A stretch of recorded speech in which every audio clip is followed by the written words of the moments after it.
Amém. Hoje vamos estudar a lição 3, a parábola da vinha. Estudo desenvolvido pelo bispo Martim Lutero, da Igreja de Nova Vida da Tijuca. Página 21. Vamos começar pelos fundamentos. Agora cantarei... abre aí em Isaías capítulo 5, versículo 1 e 2, Ramon, por favor. Aí diz assim o versículo 1: Agora cantarei ao meu amado o seu cântico a respeito da sua vinha. O meu amado teve uma vinha numa colina fértil. Ele cavou a terra, tirou as pedras e plantou as melhores mudas de videira. No meio da vinha, ele construiu uma torre e fez também um lagar. Ele esperava que desse uvas boas, mas deu uvas bravas. Amém? Feche seus olhos e vamos orar. Maravilhoso Deus, em nome de Jesus, pedimos que o Senhor venha nos abençoar o nosso entendimento, para que possamos, ó Deus, entender aquilo que a sua mensagem está trazendo nesse estudo, Pai. Que possamos, ó Deus, não apenas entender, mas que possamos também praticar, que às vezes é um desafio para as nossas vidas, é colocar em prática aquilo que a sua palavra manda, Deus. Que possamos, ó Deus, a cada dia ser fortalecidos nesse propósito, e que o nosso coração, ó Deus, esteja aberto para ouvir a tua voz e agir segundo a tua vontade. É o que eu te peço nesta manhã. Amém e amém. Na página 22, você vai observar que está escrito assim, para gravar, Mateus 7,18. A árvore boa... Lê comigo, irmãos, vai lá. A árvore boa e a árvore má. A árvore boa não pode produzir frutos maus e a árvore má não pode produzir frutos bons. Cada um produz o fruto de acordo com a sua predisposição. Isso aqui usando também essa metáfora, essa parábola falando sobre atitude. É uma coisa bem óbvia quando nós vemos na natureza. Você planta melancia, jamais você vai colher laranja. Jamais, né? Mas você vai colher aquilo que você está plantando. Então, Jesus está dizendo aqui que toda árvore boa, ela vai produzir frutos bons, e toda árvore má vai produzir frutos, maus. Beleza, vamos caminhando. Tivemos aqui a semana, são os versículos da semana, para a gente ter um entendimento da nossa aula. E a gente vai começar conversando sobre esse parágrafo aqui, que vai dizer o privilégio que Deus nos dá. Primeiro tópico da lição de hoje. Isaías capítulo 5, na parte 1b e 2a, vai dizer assim: O meu amado teve uma vinha numa colina fértil. Ele cavou a terra, tirou as pedras e plantou as melhores mudas de videira. Na introdução desta parábola, registrada por Isaías, podemos perceber o cuidado de Deus para conosco. Ele não apenas plantou uma vinha em um local fértil, visando, obviamente, que produzisse bons e abundantes frutos, mas também teve o trabalho de preparar a terra, retirando as pedras e plantando mudas de qualidade. Deus tem dado a todos os seus filhos condições de serem produtores de bons e abundantes frutos, de acordo com os seus dons e talentos que tem lhes confiado. Retirou de nós todo o peso da culpa do pecado, limpando-nos de pedras, e com isso nos purificou, deixando o terreno de nossos corações desimpedidos quanto à produção de bênçãos que temos a receber e a gerar. Vale observar neste texto que ele mesmo plantou as melhores mudas, as mais adequadas ao nosso solo. Ele nos conhece melhor do que nós mesmos e nos tem capacitado a, ainda que sejamos diferentes uns dos outros, frutificarmos sempre. Vamos dar uma pausa aqui, só para a gente entender um pouquinho essa simbologia toda que a gente está vendo aqui nessa passagem de Isaías. Eu não sei se... Ontem nós estávamos aqui e aí nós fomos plantar ali as mudas. Não são árvores frutíferas. A gente foi plantar ali as mudas e aí nós escavamos um pouquinho o concreto ali. E o que tinha no solo? Pedra. Era muita pedra. Tinha muita pedra. Na verdade, eram entulhos que foram colocados ali estrategicamente para que não cedesse, né, com o tempo. A Bíblia está nos dizendo, através dessa passagem e dessa parábola, o seguinte: que Deus teve o trabalho, né, de semear em cada um de nós, você, o seu vizinho aí do seu lado, né, em cada um de nós, Ele teve o trabalho de semear a palavra dEle, a vontade dEle, o querer dEle, no seu coração. Só que não é só colocar a semente pronto, não seria só você abrir um buraco ali e pronto. Você tem todo um trabalho de preparar a terra. Eu não sei se você já plantou, eu acho que João já plantou alguma coisa no passado dele, né? O Almir também já plantou. Então você tem todo um trabalho, porque você não sabe, né, se aquele solo é bom para isso, para determinada vegetação que você vai plantar. Hoje em dia já existem estudos sobre o solo, se é um solo arenoso, rochoso e tudo mais. Então já existem estudos para isso. Nós estamos falando de uma época, estamos falando de um período e principalmente estamos falando de um conceito espiritual. Às vezes, no nosso coração, existe muita pedra. Existe pedra que seria o quê? Não só pecado em si, né? Como pecados que nós conhecemos, como adultério, né? Alcoolismo, essas coisas não que nós conhecemos.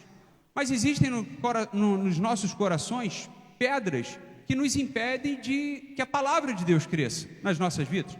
Por exemplo, o conceito que nós temos, pensamento que nós temos, que às vezes nós nos apegamos àquele pensamento e não queremos mais soltar. Às vezes nos achamos tão certos de algumas coisas que é difícil a gente mudar a nossa maneira de pensar. E é isso que essa parábola está trazendo para a gente também. É onde Deus pega aquele conceito que você tem, aquela pedra que você tem errada, né? Aquela informação errada na sua vida, e Ele tira essa pedra. Ele tira como, queridos? Ele tira através da sua palavra. Ele tira através do que Ele está ministrando, essa semente que Ele vem ministrando nos nossos corações. Você vai observar que o mesmo conceito que nós vemos aqui, né, dessa passagem de Isaías, nós podemos, né, usar a parábola do semeador, aonde o Senhor Jesus saiu para semear e encontrou 4 tipos de solos diferentes. Não é verdade? Aquele solo meio que rochoso, aonde a planta até cresce. Eu estava analisando ontem, ali na nossa frente, ali, que cresceu do lado do relógio, na parede, no tijolo, sabe? Aonde não é uma terra boa, não é uma terra fértil, é do lado da parede mesmo, na parede mesmo. Nasceu ali uma planta que já está com caule grosso já. Ela não foi cultivada, não foi semeada, sabe, ela não é adubada e ela está crescendo. Assim é na nossa vida, algumas ervas daninhas que crescem dentro de nós. Deus não plantou, mas ela cresce. Deus não semeou ela, mas ela cresce. Às vezes, alguns pensamentos que nós temos que são completamente errados. Princípios que nós, né, defendemos que são errados. Valores que nós defendemos e nós pensamos e agimos que são errados, diferentes da palavra de Deus. Errados que eu digo é porque está fora do conceito da palavra de Deus. Por exemplo, muitos conceitos que Jesus trazia, Jesus não, o apóstolo Paulo trazia sobre a família, sobre o papel do homem, sobre o papel da mulher. Hoje em dia nós temos uma mistura de valores. Hoje em dia nós temos, às vezes, o homem ocupando o papel das mulheres e as mulheres ocupando o papel dos homens, os filhos ocupando o papel dos pais e os pais ocupando o papel dos filhos. Olha que loucura! É um salseiro violento, uma salada assim, que no final das contas não dá muito certo. Então a gente precisa se pautar, primeiro, o que Deus tem semeado na minha vida? Primeira coisa que você tem que perguntar para você: o que Deus tem semeado na minha vida? Primeiro ponto. Não são as coisas que crescem, não são os capins que crescem, não são as ervas daninhas que crescem. É o que Deus tem semeado na minha vida. Vou me apegar nisso. Vou me apegar no que a palavra de Deus tem falado ao meu coração. Vou abraçar isso para a minha vida. Mas qual é o conceito?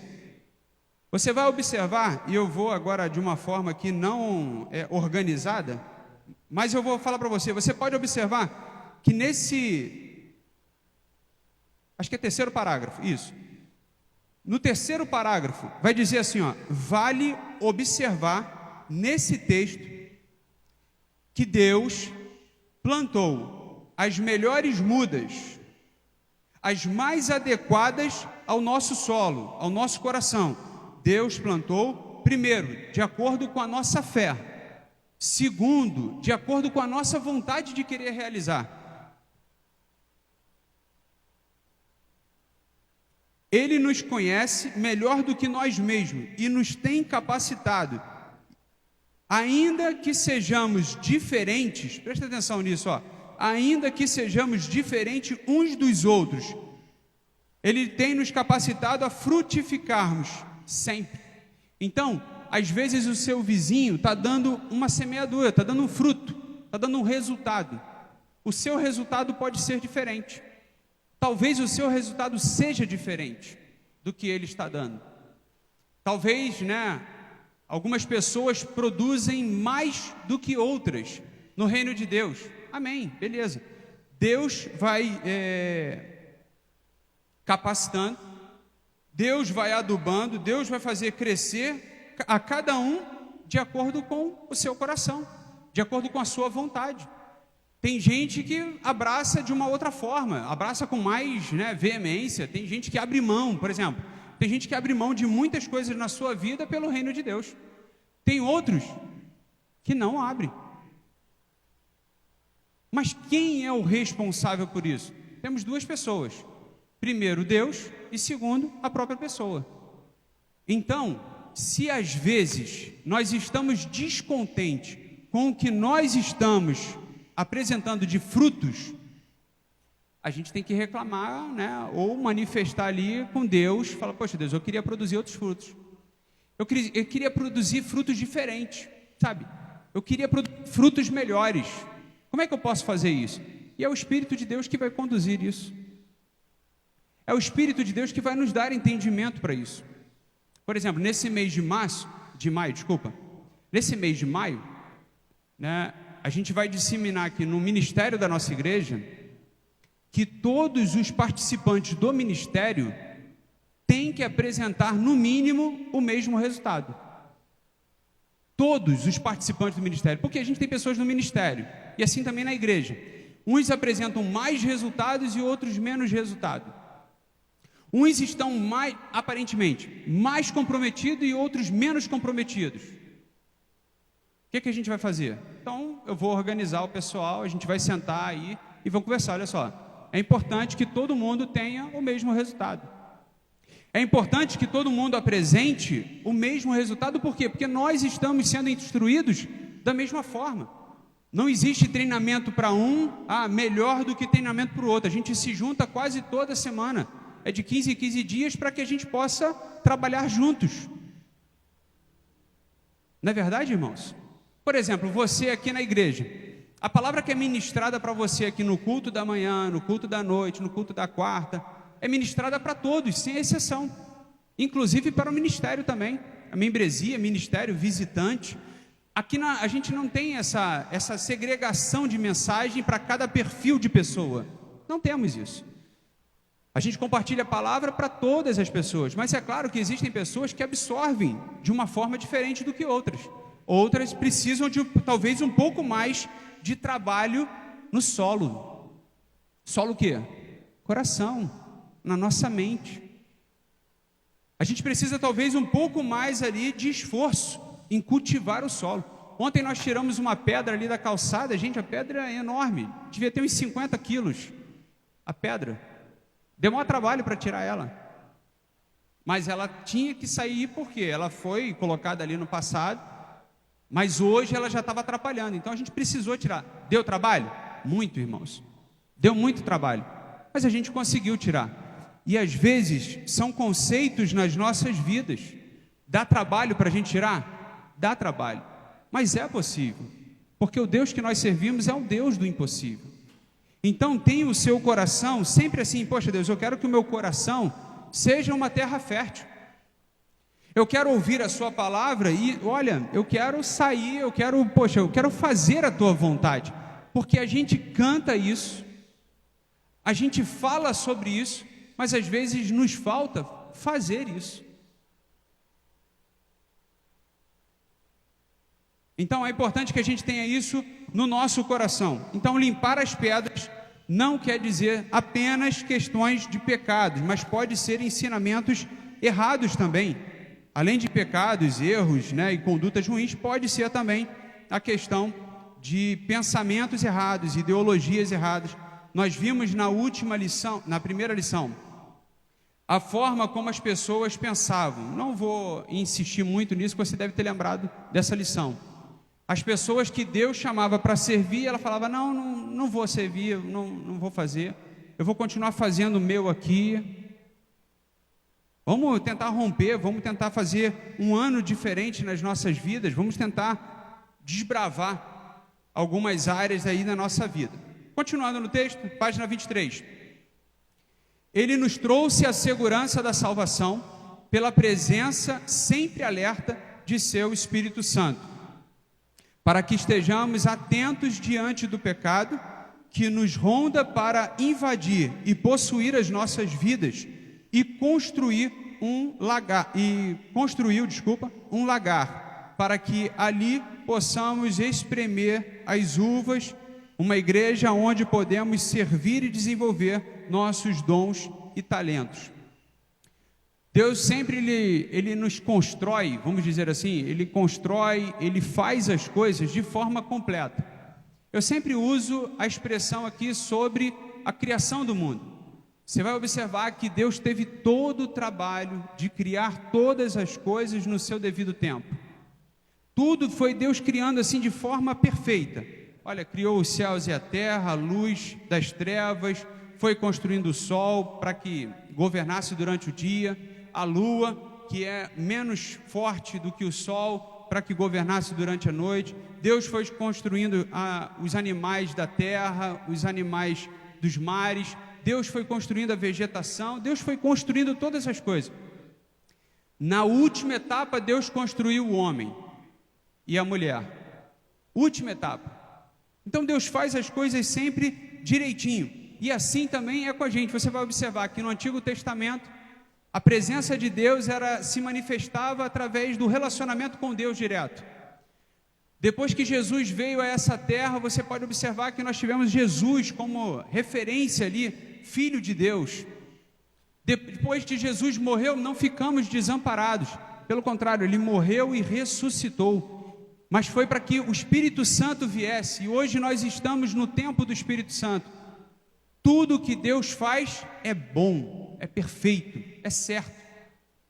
Então nós estamos nesse tempo onde o Espírito Santo, como está aqui, ele está atento, ele está adiante de nós, ele está cuidando de nós. O Espírito Santo, ele tem falado, olha, não vai para essa direção, olha, vai por esse caminho. O Espírito Santo, ele que nos ronda, ele que cuida de nós. Ele que nos direciona, Ele que nos renova. Ele não só fica mandando, sabe? Vai para a direita, vai para a esquerda, vai para frente, vai para trás, cuidado ali. Não, pelo contrário. Quando você está cansado, ora ao Senhor e é o Espírito Santo que age na sua vida. É o Espírito Santo quem cura, é o Espírito Santo quem liberta, é o Espírito Santo quem ministra sobre nós a vontade de Deus. Então nós não estamos desamparados. O nosso interior continua sendo tratado, continua sendo moldado. Uma expressão que o Davi usa muito, aqui não é o paraíso. Mas em todo momento que nós estivermos aqui, o Espírito Santo de Deus sempre estará presente em nós e através de nós. O Espírito Santo sempre estará, né, fazendo algo nas nossas vidas, mas tem um pequeno detalhe: somente se permitirmos. Jesus não vai invadir, o Espírito Santo não vai invadir o nosso ser. Ele não vai derrubar portas, pelo contrário, ele vai bater. Se você abrir, ok, ele vai entrar e cear com você. Se não, ele não vai fazer. Por que a gente às vezes não vê algo acontecer na nossa vida? Um dos fatores, né, principais é o tempo. A gente não conhece o tempo de Deus para acontecer nas nossas vidas. Mas o segundo, talvez, seja a nossa falta de fé. A falta de nós entendermos, né, algo que precisa ainda ser trabalhado nas nossas vidas. E esse trabalhar, irmãos, é justamente essa questão aqui de retirar essas pedras, retirar esses conceitos. Eu estou lendo um livro sobre família, falando sobre esse conceito de família, sobre o papel do homem, o papel da mulher, o papel dos filhos, né? E olha como Deus faz as coisas perfeitas, irmãos. Só que muitas das vezes a gente dá ouvido para as outras coisas e a gente perde, sabe, a referência de Deus. Voltando para o exemplo do Éden. Quando Deus criou o homem e a mulher, foi para ter um relacionamento entre eles, nós três. Oh, maravilha. Satanás foi lá e se infiltrou no relacionamento.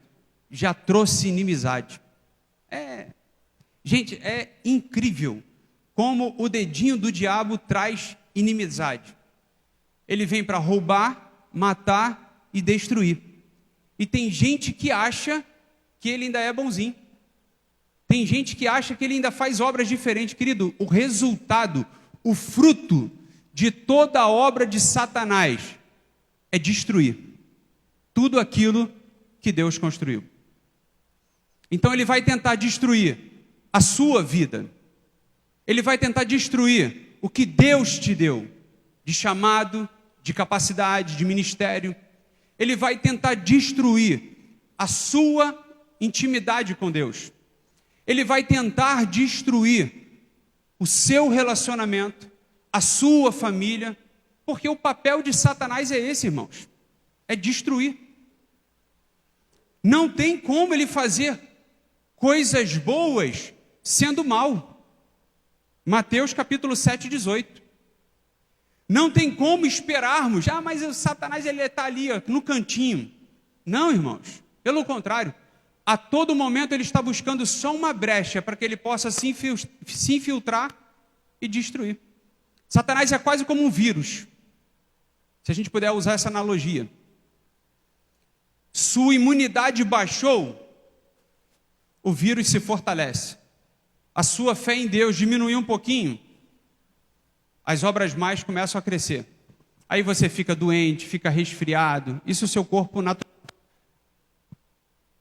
Na caminhada espiritual é a mesma coisa. Satanás ele está ao nosso derredor buscando apenas uma brecha. A sua imunidade espiritual baixar. Quando ela baixa, irmão, ele faz a festa.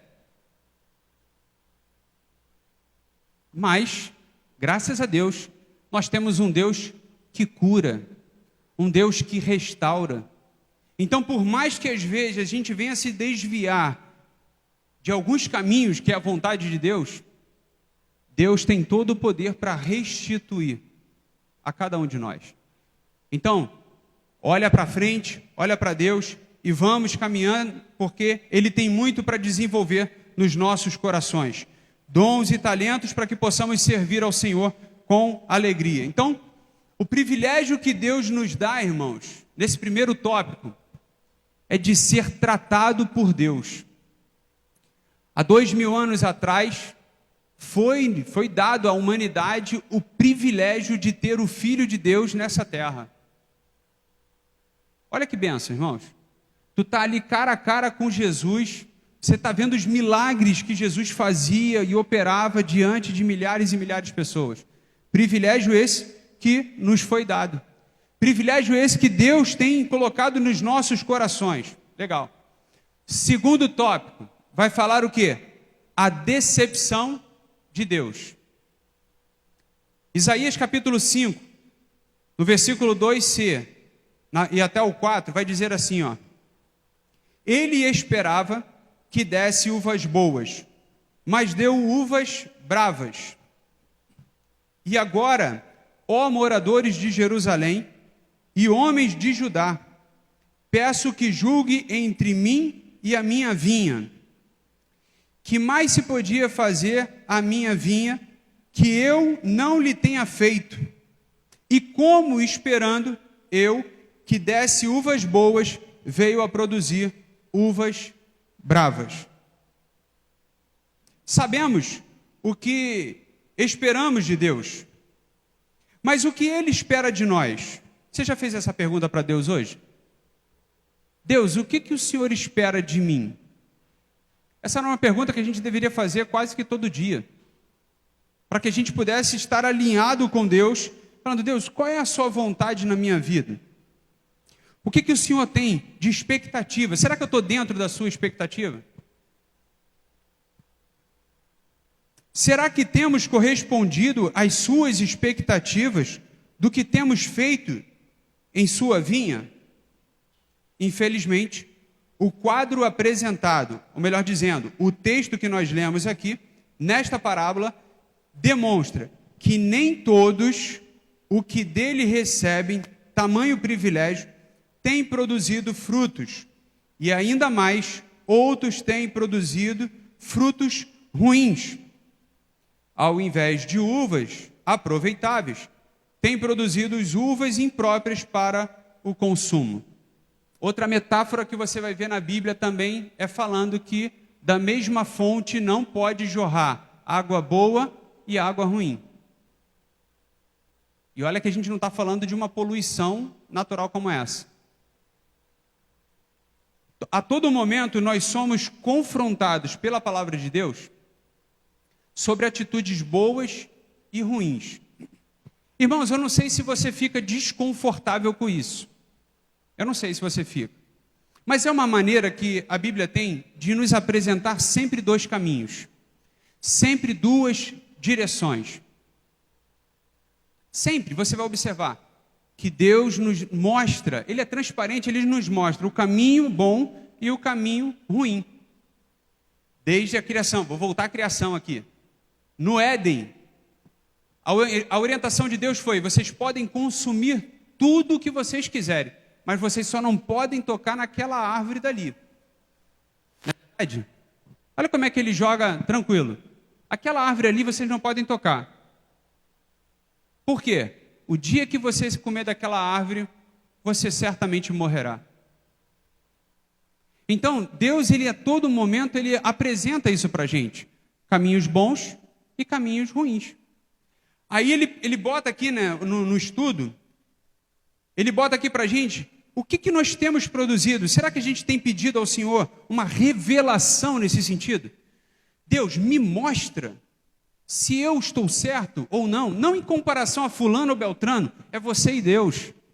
É você e Deus. Deus, me mostra se eu estou no caminho segundo a tua vontade. Se eu estou correspondendo a esses frutos. Se eu estou fazendo a sua vontade. Esse, irmãos, tem que ser o nosso coração, tem que ser o nosso desejo, a nossa vontade.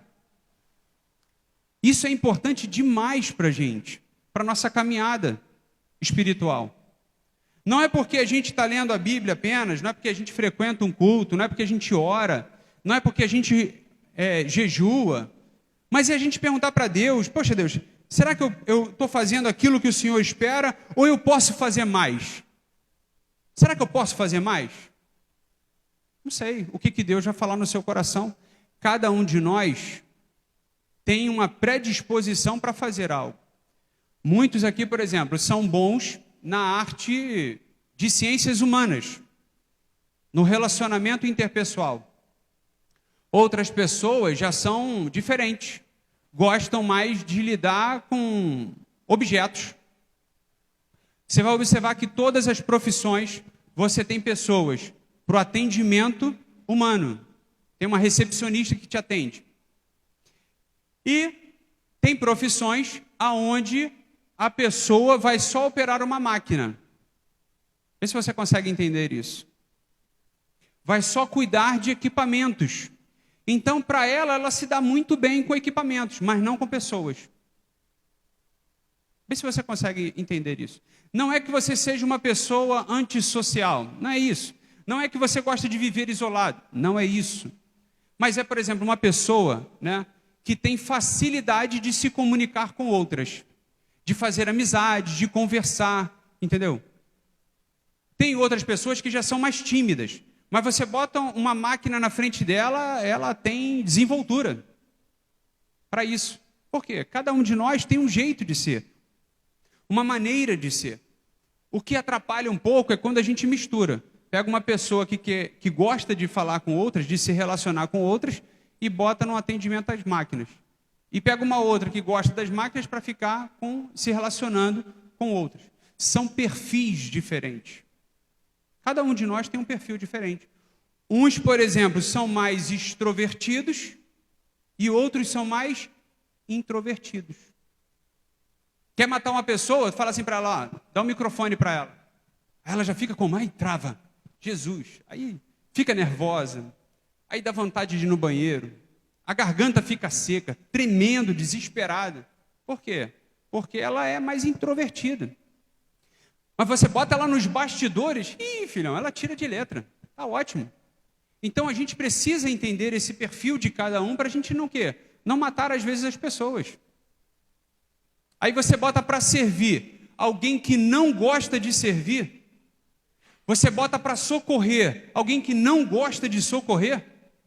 Vai morrer, gente. Não vai dar. A obra não vai dar certo. Você bota alguém que não entende de alvenaria para levantar uma parede, a parede vai cair no primeiro momento.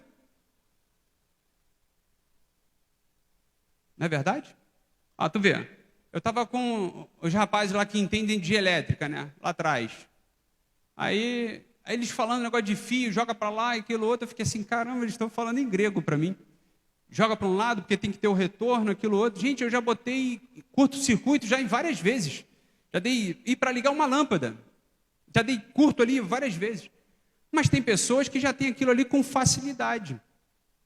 Tu chega para uma pessoa e fala assim, poxa, eu queria decorar essa parede. Na cabeça da pessoa, ela já faz um desenho, uma ideia, tem um plano na cabeça dela. Aí na minha cabeça fica assim, só aquela parede vazia. Não é verdade? Tem pessoas não, que a imaginação já vai além. A criatividade vai além. Isso são talentos, são dons que nós temos, capacidade que nós temos. Que Deus nos concede com um propósito. Por isso que eu estou dizendo para vocês, irmãos, pergunta para Deus, né, constantemente, Deus, o que o Senhor espera de mim? Da minha vida, da minha família, da minha casa. Eu não estou muito contente com alguns resultados, será que o Senhor poderia, né, me direcionar? E Deus vai te direcionar. Deus vai te conduzir, Deus vai falar, poxa, olha só, você pode melhorar aqui nesse ponto. Como eu disse, toda a palavra de Deus você vai observar que ela nos confronta e nos apresenta dois cenários, bons e ruins, e ela sempre vai te orientar, cara, não vai por esse caminho, vai por esse aqui. Tem um louvor que ele vai falar assim, ó, quero ser como criança, te amar como tu és, voltar à inocência. E o quê? Essa parte é interessante, ó. Mas às vezes sou levado pela vontade de crescer. E o quê? E deixo de simplesmente crer. Às vezes, você fala para o seu filho, para a sua filha, não vai por esse caminho, não bota o dedo na tomada. O que ele vai fazer? Vai botar o dedo na tomada. Ai, tomou choque. Não falei que não era para fazer? Amanda hoje está numa fase muito boa. Fala para ela assim, filha, não faz. Ela faz, se machuca e ainda me culpa. Olha que lindo. Fase boa, né? Assim somos nós. Deus fala, não faz. A gente faz e ainda culpa Deus. Está vendo aí, Deus? Aí, me machuquei. Assim somos nós. Porque se você é pai dos seus filhos, você é filho de Deus. Então, mesmo ensinamento, a mesma vontade que você tem dos seus filhos crescerem, serem bem-sucedidos, Deus tem para você, irmãos. Amém? Deus tem para a sua casa, Deus tem para a sua família. A mesma vontade. Cara, Deus não criou a gente para ir para o inferno. Deus não criou a gente para morrer sem a presença dele. Deus não criou a gente para viver a vida sem a presença de Deus. Deus não criou a gente para viver rebelde. Nada. Rebelde sem causa. Nada. Deus nos criou para a sua adoração. Para isso que Deus nos criou. Eu ontem peguei uma frase. Ontem não, na verdade foi hoje de manhã. Foi 4:00 da manhã. Aí botaram aqui de autoria de Billy Graham, dizendo assim: loucura é não ter tempo para Deus aqui na terra e querer passar a eternidade com Ele nos céus. Vê se você entende isso. É loucura você aqui na terra, né, não ter tempo para Deus, mas querer passar a eternidade com Deus. Como é que é isso? São dois caminhos opostos. Aí eu gostei muito dessa frase, falei, poxa vida, é de fato interessante mesmo. Nós fomos criados para louvor da glória de Deus. Nós fomos criados e Deus espera, né? Vou colocar assim, com expectativa. Deus tem expectativa de encontrar em nós adoração, encontrar em nós gratidão, encontrar em nós esperança. É isso que Deus tem expectativa. De olhar assim e falar assim, tá vendo? Servo bom e fiel, íntegro, temente a Deus, que não se desvia. É isso que Deus espera de nós. Só que às vezes existem algumas áreas que precisam ser trabalhadas. Isso é bom, gente, porque nós não nascemos perfeitos. Você vai observar o salmista dizendo que minha mãe me concebeu em pecado, né? Lembra disso? O salmista declarando isso. Então nós temos pecado dentro de nós. Por mais que a criança seja pura até certa idade, mas nós temos pecados dentro de nós. E é a atuação do Espírito Santo de Deus nas nossas vidas que vem tirando o pecado, que vem nos ensinando, que vem nos exortando. Então você vai ter isso sempre à sua frente. Duas portas, dois caminhos. Mas Jesus sempre vai te falar, a Bíblia sempre vai te orientar para seguir no caminho da verdade e da vida, que é o Senhor Jesus Cristo. Amém, irmãos? Continuando aqui, ó. Infelizmente, o quadro, continuando nesse parágrafo, né, da decepção de Deus, o quadro apresentado nesta parábola demonstra que nem todos os que dele recebem tamanho privilégio têm produzido frutos, e ainda mais, outros têm produzido frutos ruins. Ao invés de uvas aproveitáveis, têm produzido uvas impróprias para o consumo. Terceiro tópico vai falar o seguinte: o juízo começa pela casa de Deus. Rapaz, o que isso quer dizer para a gente, irmãos? O juízo começa pela casa de Deus. Isaías capítulo 5, versículos 5 e 6 vai dizer assim, ó: e agora lhes darei a conhecer o que pretendo fazer com a minha vinha. Vou tirar a cerca que está ao redor, para que a vinha sirva de pasto. Derrubarei o seu muro, para que ela seja pisoteada. Farei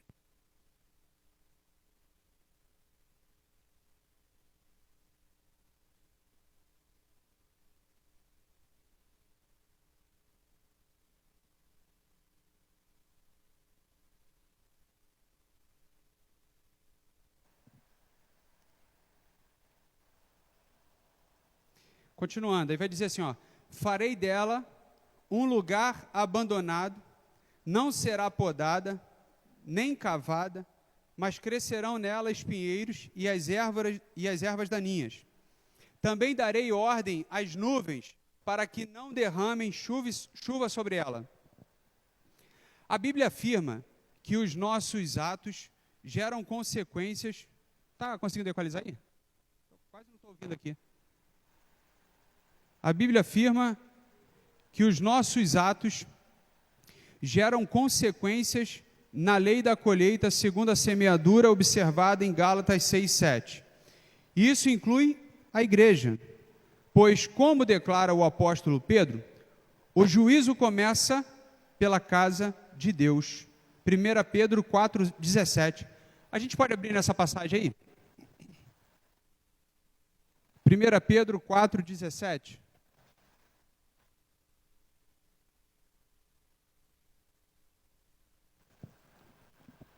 Porque chegou o tempo de começar o juízo pela casa de Deus, e se começa por nós, qual será o fim daqueles que não obedecem ao Evangelho de Deus? 1 Pedro vai falar sobre isso. Qual será o fim daqueles que não obedecem o Evangelho de Deus? Queridos, não está falando do mundo, não. Está falando da igreja. Está falando da igreja, está falando da membresia, está falando do povo escolhido por Deus. Qual será o fim daqueles que não obedecem o Evangelho de Deus? Então, vemos em outra passagem aqui também um outro confrontamento, outra maneira da gente pensar, peraí, poxa, da gente despertar. Peraí, qual será o meu fim? Porque vai chegar um tempo, vai chegar uma hora, e ela já chegou, né? Da gente começar a analisar, e não só viver a vida e deixar a vida me levar, mas a gente começar a pensar sobre isso e entender que o juízo de Deus vai vir sobre a igreja, sobre nós. Assim Deus declarou que tiraria a cerca e o muro que rodeavam tal vinha, e tornando-a infrutífera, permitiria que crescessem espinhos e ervas daninhas, verificando-se assim um destino. Como é que é? Um destino diametralmente oposto. Linda a palavra. Diametralmente, olha. Um destino antagônico, quer dizer o oposto, ao que ele desejava para aquele lugar. Ou seja, Deus nos criou, Deus nos conduziu para vivermos uma vida em abundância, mas a falta de obediência, a falta de temor, o seguir por um rumo diferente, faria com que a pessoa vivesse não aquilo que Deus tem para ela por promessa, mas ela vivesse o oposto. Então, é o que está dizendo aqui nesse trecho que nós lemos da revista. Queridos, necessariamente não quer dizer, preste atenção nisso, não quer dizer que as dificuldades que você vive é porque você está em pecado, é porque você está em desobediência. Você consegue entender isso? Com equilíbrio espiritual? Porque, por exemplo, existem alguns ensinamentos, doutrinas, algumas denominações, que falam o seguinte: se você está passando por uma dificuldade financeira, é porque você está em pecado. Se você está enfrentando alguma dificuldade na sua vida, se conserta com Deus, irmão. Você deve ter escutado umas coisas desse tipo, né? Você deve ter escutado algo assim do tipo: se conserta com Deus, irmão, vigia e tal. Mas não quer dizer necessariamente que você tenha uma vida, né, fora da presença de Deus. Até porque coisas ruins acontecem com pessoas boas ou mais. Não é verdade? A pessoa morreu antes, morreu aí é porque, meu Deus, nada. Tem muita gente que está aí, matou, né, milhares de pessoas, destruiu famílias e está vivendo, gozando de uma saúde perfeita. Outros, por outro lado, estão passando por uma dificuldade. Então, entenda bem, não necessariamente a dificuldade que enfrentamos é resultado dos nossos pecados, dos nossos erros, ou por sermos imperfeitos. Não é. Quem sabe, é uma oportunidade da glória de Deus se manifestar. Não é verdade? Eu não sei se você vai lembrar, mas me veio à memória agora, quando Jesus estava para curar um cego de nascença. Aí os discípulos perguntaram assim, ó, e aí, Jesus, quem pecou? Foi ele ou foram seus pais? O que Jesus respondeu? Nem ele e nem os pais, mas foi para que a glória de Deus se manifestasse. Você lembra disso? É por isso que a gente precisa sempre consultar ao Senhor nesse feedback. Deus, o que eu estou vivendo hoje? O que eu estou vivendo hoje? É para a sua glória? É porque eu errei em alguma área? É porque eu fiz alguma besteira? O que foi? Pronto. E aí a gente tem sempre isso alinhado no nosso coração. Continuando, o texto vai dizer assim, e mais, não apenas o terreno se tornaria infrutífero, como que nem mesmo mais choveria sobre aquela terra, por mais que tivesse tido um início tão promissor. Olha só, por mais que tivesse um início tão promissor, isso é como um novo convertido. Você vai observar que todo novo convertido, ele quer sair às ruas, ele quer ir no hospital, ele quer curar os enfermos, ele está ali na paixão, né? Naquele novo momento na sua vida, olha, promissor.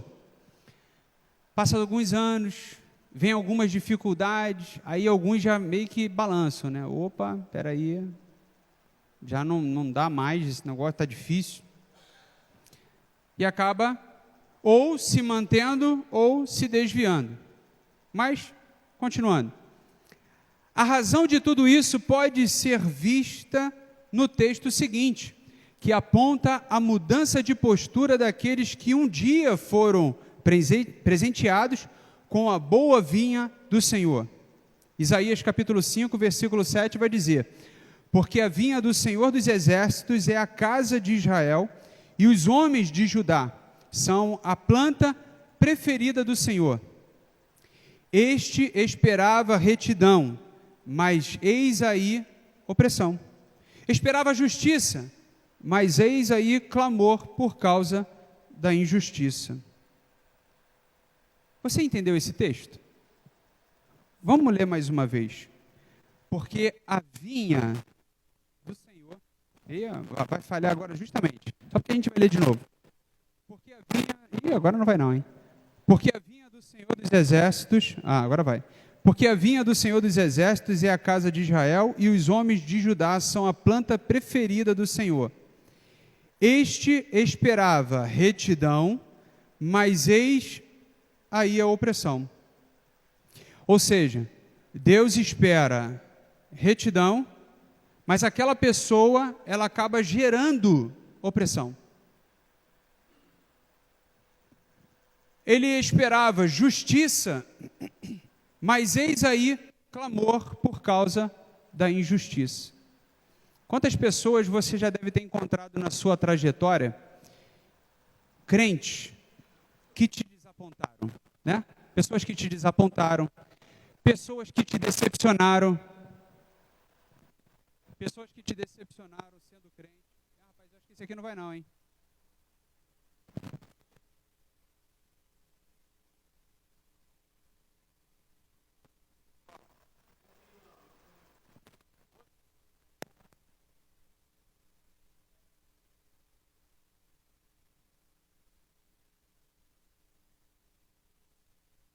Acho que só tem mais 2, hein?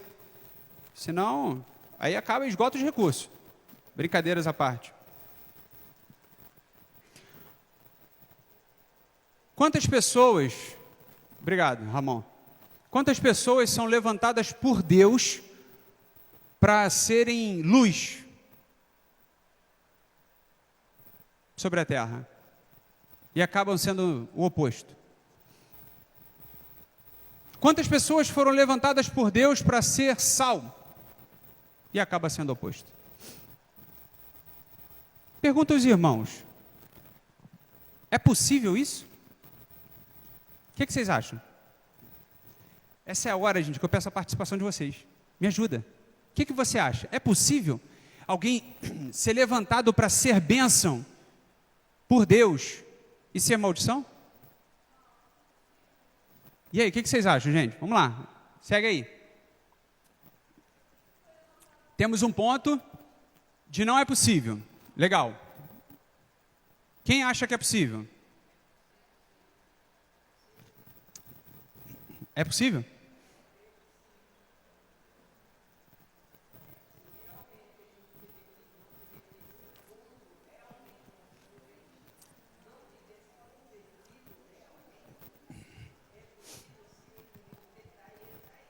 Boa. Adoro essas questões, gente. Essas polêmicas. Isso é bom pra caramba. Para você que está assistindo por aí, não deve estar escutando aqui, levantou aquele zoom, zoom, zoom ali. Será que é possível? É possível? É possível, não é possível. Tal. Legal. Isso é bom demais. A gente entende que Deus faz todas as coisas perfeitas e boas. Está, inquestionável. Só que a todo momento Satanás tenta mudar as coisas. Então, às vezes, existem possibilidades de pessoas que são levantadas por Deus para fazer o bem, mas que não fazem. É o que o texto está dizendo. Não fazem o bem que deveriam fazer. E é esse cuidado que nós temos que ter. Por quê? Porque Deus nos levanta e nos capacita, irmãos, para fazermos a diferença. Mas, sinceramente, teve alguns pregadores, eu não sei exatamente qual que falou sobre isso, mas ele falou que o evangelho estava crescendo, o número de cristãos estava crescendo. Legal. Olha para a sociedade. Qual é esse sentimento que você tem? Olha para a sociedade, que você vai ver pessoas, né? A gente até conversou sobre isso ontem no almoço. Fulano tomou uma volta. É mesmo? Poxa, emprestou dinheiro na maior boa vontade, socorreu, ajudou e tomou uma volta. E tu acredita que quem deu a volta nele é crente? Rapaz, é pastor. Teve uma época que tu falava assim, não, eu sou pastor. Rapaz, linha de crédito para você era liberado. Não, o cara é pastor, pô. Hoje em dia tu fala assim, pastor.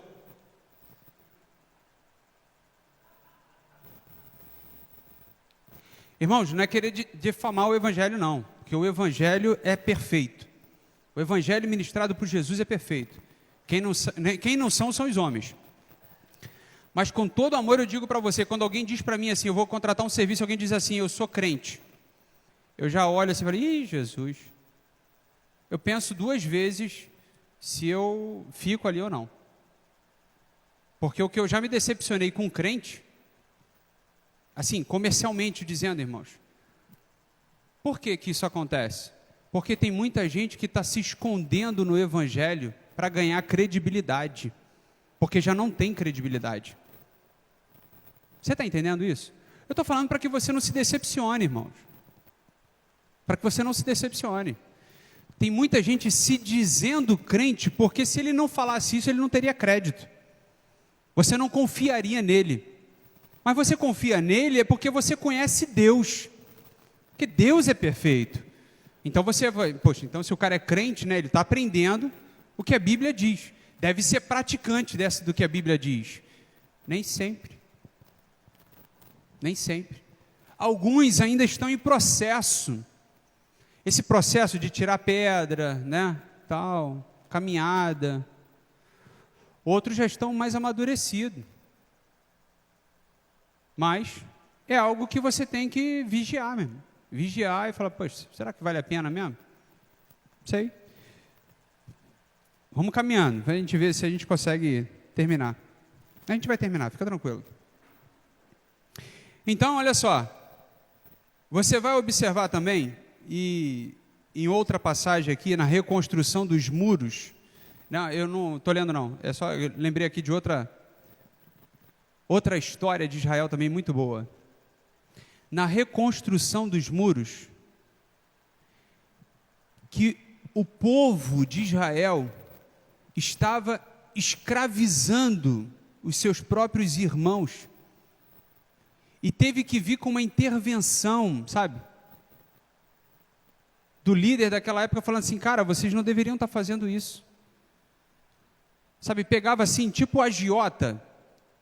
A pessoa está ali, poxa, eu estou passando por necessidade, vou te emprestar e você tem que pagar em dobro. Tipo agiotagem.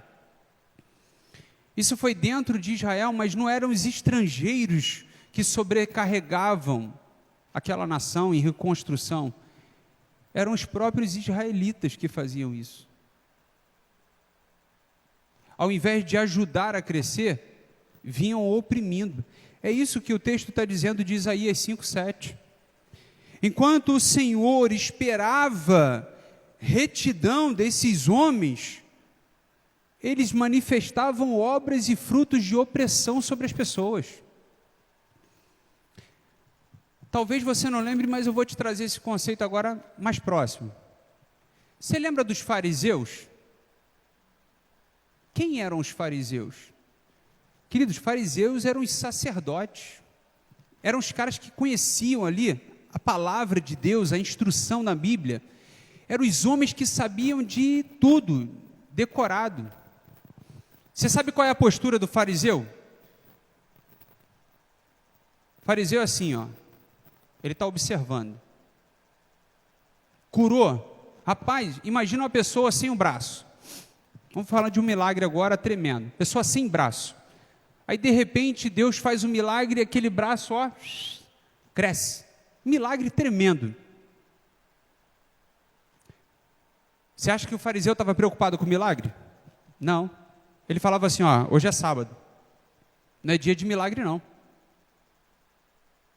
Está fora, está errado. Ele não estava nem aí, porque aquilo ali seria um diferencial para a vida da pessoa. Sabe? Era cego e passou a enxergar.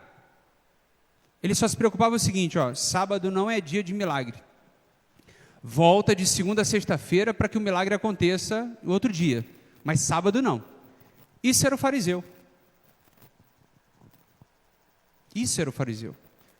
Pessoa que foi instruída na palavra de Deus, que era para atrair o povo, mas muitas das vezes eles faziam o quê?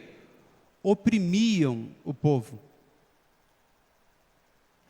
É isso que Deus não espera de nós como crentes.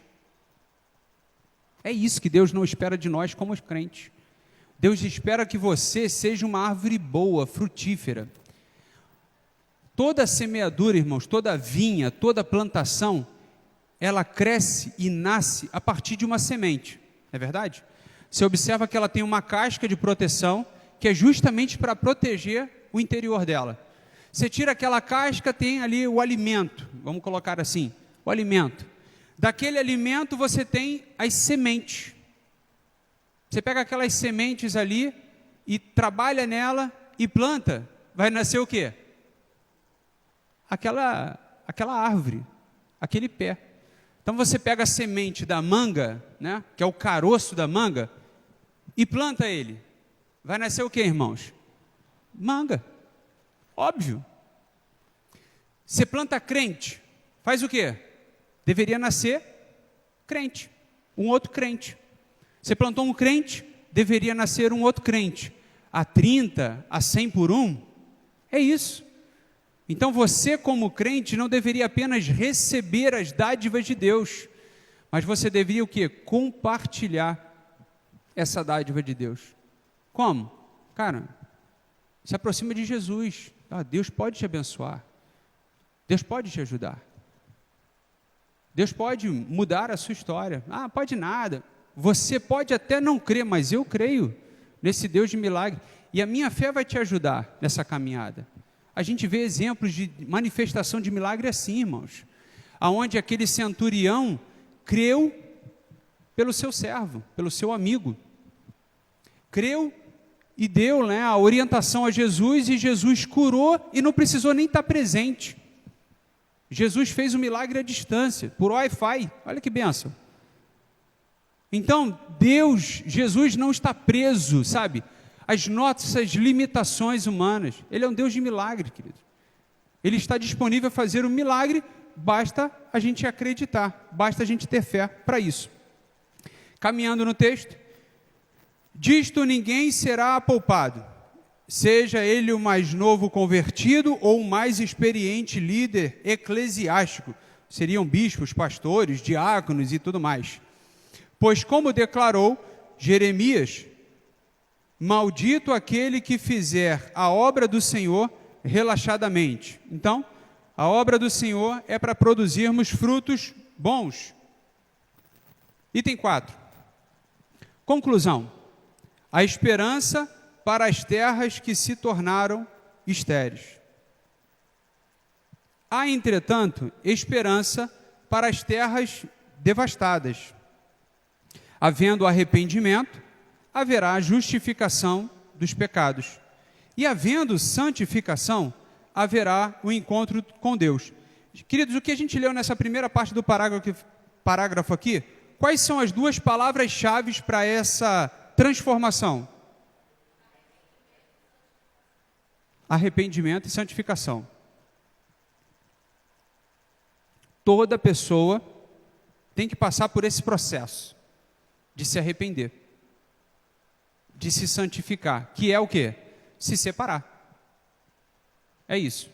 Tem que passar por esse processo. Não tem como pular aqui etapas, não tem como queimar etapas. Tem que passar pelo arrependimento, tem que passar aqui pela santificação, que é onde você se dedica, aonde você se consagra.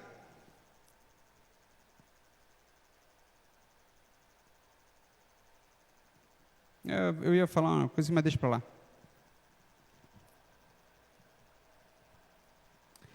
Hebreus capítulo 12, versículo 14. Assim mesmo, em locais ora áridos, crescerão pastos, e ali haverá alimento para os cordeiros do rebanho de Cristo, que não negligenciam os dons que Deus lhe deu, sendo também um abrigo às novas pessoas que, no momento, ainda não conhecem a mensagem do Evangelho, mas ali encontrarão seu lar. A gente tem uma referência muito boa também da igreja como uma família espiritual, como não é diferente da sua família. Você vai observar aqueles que têm 6 irmãos aí, cada um tem uma personalidade diferente, cada um tem um jeito diferente, uma atitude diferente. Assim também é na igreja. Cada um tem uma personalidade diferente, um jeito diferente, uma atitude diferente. Mas o bom é que a gente sempre tenha como primazia, como objetivo, é sermos guiados pelo Espírito Santo. A gente fala assim, não, eu não vou falar, por mais que às vezes dá vontade de falar algumas coisas, não vou falar não, porque eu tenho que preservar a saúde do corpo. Eu não vou responder, eu não vou fazer, dessa vez vai passar. E aí a gente tem alguns desafios assim na caminhada. Nossa. Para a gente encerrar, Isaías capítulo 5, 16, 17, vai falar assim: mas o Senhor dos exércitos será exaltado em juízo, Deus, o Santo, será santificado em justiça. Então os cordeiros pastarão ali, como se estivessem no seu pasto, e os nômades se nutrirão dos campos que os ricos deixaram abandonados. Esse é o tema de hoje. Que Deus nos abençoe e que possamos produzir frutos segundo a vontade de Deus, não a nossa vontade, mas a vontade de Deus, e que você seja uma árvore muito frutífera, muito boa, que através de pessoas, através da sua vida, pessoas possam se aproximar de Cristo, e não o oposto, possam se aproximar de Cristo, possam querer conhecer mais e mais desse Deus, e que você seja esse canal, e aí instrumento de Deus. Feche os seus olhos e vamos orar. Santo e poderoso Deus, em nome de Jesus, te agradecemos, ó Deus, por essa manhã, pela tua mensagem, através dessa lição, que possamos, ó Deus, seguir conforme a tua vontade e o teu querer, frutificando, Deus, bons frutos, segundo a tua permissão e também a nossa vontade. Tudo aquilo, Deus, que precisar ainda ser trabalhado nos nossos corações, que o Senhor tenha liberdade de fazer, Deus. Que possamos sempre, Deus, ter o compromisso com o Senhor e com a sua palavra, Deus, seguindo a sua orientação, Pai. Abençoa, Deus, a cada um de nós, ó Deus. Abençoa, Deus, no nosso local de trabalho. Abençoa, Deus, na nossa família. Abençoa na rua, aonde nós estivermos, ó Deus. Que sejamos verdadeiros adoradores. Que sejamos boca de Deus. Que sejamos instrumento em tuas mãos, ó Deus, para levar as outras pessoas ao arrependimento e à santificação, Pai. Abençoa, Deus, a tua igreja e fortalece, Senhor, os nossos corações para essa grande empreitada, Deus. E que possamos, ó Deus, naquele dia especial, na tua presença, apresentar, ó Deus, as nossas mãos, não vazias, ó Deus, mas as mãos mesmo de adoradores comprometidos com a tua vontade. É o que eu te peço nessa manhã, em nome de Jesus. Amém e amém. Vamos orar para a gente encerrar? Vamos ficar de pé? Diácono Ney, por favor, vem fazer essa oração.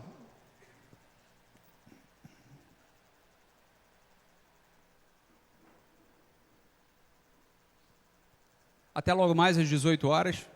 Deus abençoe, meu irmão. Levantar as mãos, irmãos, para nós orarmos. Senhor nosso Deus, nós te louvamos e te agradecemos pela oportunidade que o Senhor nos concede de estarmos aqui para aprender com o Senhor, que é manso e humilde de coração. Aqui estão, Senhor, esses pedidos de oração. Pessoas que estão carentes, necessitadas, como nós, Senhor, da Tua graça, da Tua misericórdia, de cura, de libertação, de transformação, de renovação, ó Deus, da mente, do corpo, da sua alma e do seu espírito. Abençoa, ó Deus, e que elas sejam, ó Deus, uma testemunha fiel do Senhor, que venham declarar com seus próprios lábios, ó Deus, que foram agraciados com a Tua graça, com a Tua misericórdia, com a cura, com a libertação e com a transformação. Nós te louvamos, ó Pai, nós te agradecemos em nome de Jesus. Te agradecemos também pela lição, ó Deus, em que aprendemos com o Senhor que é manso e humilde de coração. Obrigado, Senhor, por nos ensinar. Obrigado, Senhor, porque o Senhor que começou a boa obra em nós, há de completá-la até o dia de Cristo Jesus, pois assim está escrito na Tua palavra, que é fiel e verdadeira. Obrigado, Senhor, em nome de Jesus. Amém. Amém, irmãos.